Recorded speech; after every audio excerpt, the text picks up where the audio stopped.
প্রায় আমাদের ফ্যাকাল্টির সামনে গিয়ে দাঁড়িয়ে থাকো কেন বলো তো?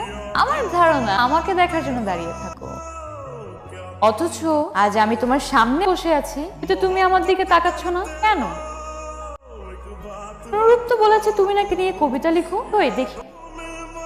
ও আই এম ইমপ্রেসড। শোনো, আমরা কিন্তু খেয়ে ফেলেছি, তুমি কি খাবে বলো? না না, আমি তো খাবো না।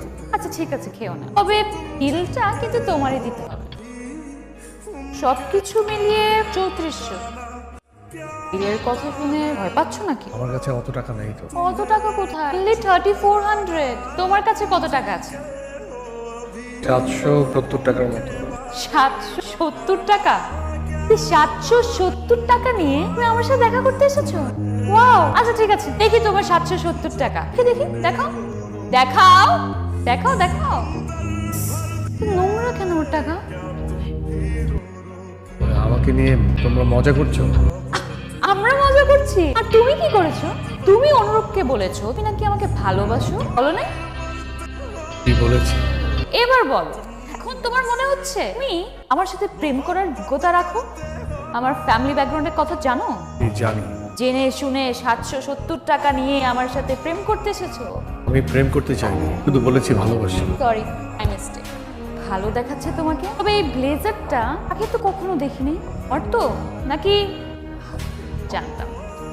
তোমার কি ধারণা একই ইউনিভার্সিটিতে পড়লে সবাই সমান হয়ে যায়?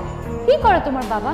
শুনেছি কৃষি কাজ করে। তাও নাকি অন্যের জমিতে। একটা চাষার ছেলে হয়ে তুমি আমাকে? আমি কখনো আর কাউকে কিছু বলবো না। মেয়েদের মতো কাঁদছো কেন তুমি?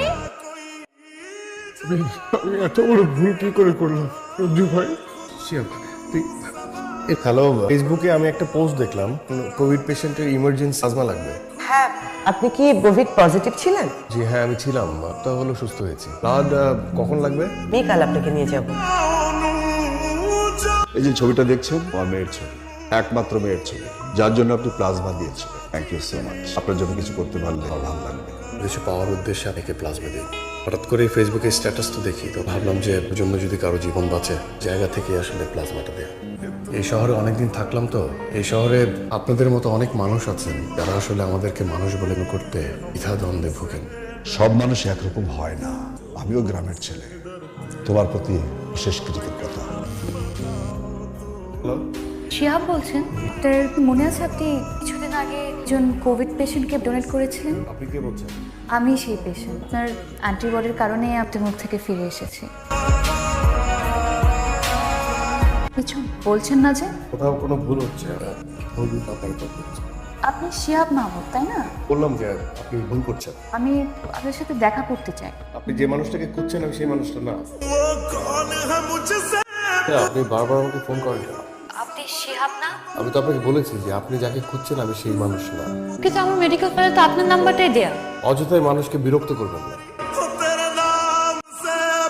তোর ধারণা এই ছেলে সেই ছেলেটা? আমার ধারণা নেই, নিশ্চিত। তাছাড়া ওর ভয়েসটা তো আমি চিনি। তাছাড়া বাবার কাছ থেকে আমি তার বর্ণনাটা জানতে চাইলাম। বাবা যা যা বলেছে সবকিছুই শিহাবের সাথে মিলে যায়। আমাকে ফোন কলে যেভাবে অ্যাভয়েড করছে, এটা শিহাব ছাড়া অন্য কেউ হতেই পারে না। কেমন আছো শিহাব? আমাকে চিনতে পারছো তো? চিনতে পারবো না। Shihab, I am sorry. আমি জানতাম এতটুকু বলার জন্য এসেছিল। এই কয়টা বছর একটা জিনিস আমি খুব ভালোভাবে বুঝেছি, আমি ভালোবাসতে জানে না। কিছু আমাকে কি এখনো আগের মতোই ঘৃণা করো? আমাকে নেবে তোমার সঙ্গে? বিশ্বাস করো, আমি কিন্তু আগের সেই মেয়েটা নই। আমি একদম বদলে গেছি। আগেও সিনক্রেট করেছ, আজকেও সিনক্রেটই করছো। আমার না প্রতিদিন নাটকের চরিত্র হতে ভালো লাগে না। আমাদের সময় নেই না। আসি।